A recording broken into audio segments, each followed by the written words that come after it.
విశ్వాసాన్ని బట్టి ఏమేం పొందుతున్నాం మనం ఆత్మరక్షణ పొందుతున్నాం అని చెప్పాడు. దేన్ని బట్టి ఆత్మరక్షణ?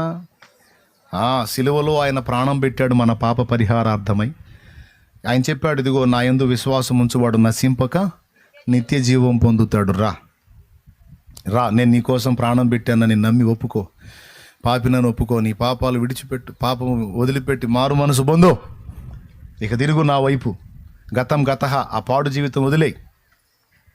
నువ్వు ఎన్ని రకాల పాపాలు చేసావో నాకు తెలుసు, నువ్వు ఎంత తప్పుడు జీవితంలో నడిచావో నాకు తెలుసు, ఎన్ని చోట్ల ఏ విధంగా నువ్వు తేడాపడ్డావో నాకు తెలుసు. అవన్నీ గ్రంథమందు రాయబడి ఉన్నాయి, వాటన్నిటికీ తీర్పు ఉంది. అది తప్పించడానికే ఆ పాపాల శిక్ష అంతా నా మీద వేసుకొని మోసా.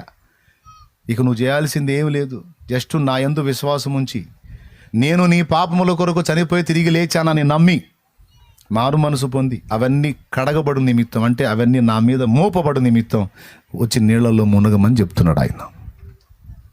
ఏమో అర్థంగానే ఏమన్నా అరమందరమా, అరవమా, మలయాళమా, లేకపోతే తమిళమా? ఏమమ్మా, ఏం గందరగోళమా?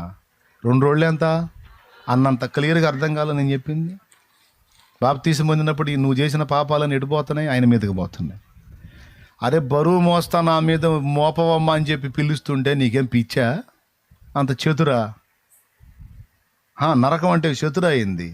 పొయ్యిలో ఉడుకుడుకు తెప్పాళ్ళ తగిలితేనే సరే ఊపుకుంటావుగా. అరే నరకంలో అగ్ని ఆరదు, పురుగు సావదని ఆంతరం మొత్తుకొని ఆయన ఆ మహిమల్లా వదిలిపెట్టి ఉమ్ములు సహించి, కొరడా దెబ్బలు తిని, అర్రచేతి దెబ్బలు తిని, పిడిగుద్దులు సహించి, ఈ చేతుల్లో 2 కాళ్ళకు 2 కలిపి ఒక శీల 3 మేకులతో భూమి ఆకాశాల మధ్య కొయ్య సిలువకు వేలాడి అంత యాతన అనుభవించి, చర్మమంతా చీలికలు పేలికల ఎరికాలు మొదలు నడినెత్తి వరకు శరీరం మొదలుకొని సిరిపాదం వరకు సర్వ శరీరము గాయాలు తూట్లు తూట్లు తూట్లు తూట్లై నీకోసం ఇంత యాతన అనుభవించి పిచ్చిబట్టా. ఎంత డేంజర్ ఉంటే అంత అంత అంత అంత పని చేశాడు దేవుడు. నీకు ఎంత ప్రమాదం ఉంటే అంత పని చేశాడు ఆయన. దాన్ని తేలిగ్గా తీసుకుంటాను. ఈ చతురా అనుకుంటున్నావా? ఇందాక అడిగిన ప్రశ్నకు సమాధానం ఒక్కొక్కడు అడుగుతాడు, ఎవడు చూశాడు అవన్నీ ఉన్నాయని.